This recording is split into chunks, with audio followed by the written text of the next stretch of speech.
আজকে আমি দেখাবো খুব সহজে রূপচাঁদা মাছের একটি রেসিপি।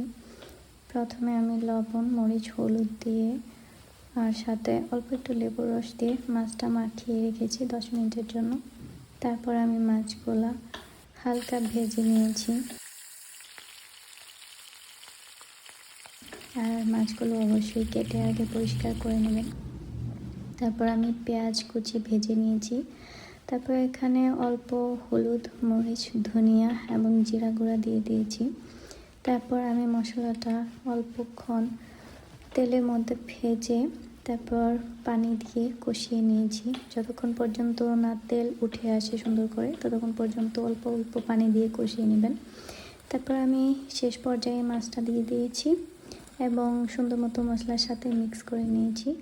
আর ফ্লেভারের জন্য আমি কাঁচামরিচ দিয়েছি, আপনি চাইলে ধনেপাতা থাকলে দিতে পারেন।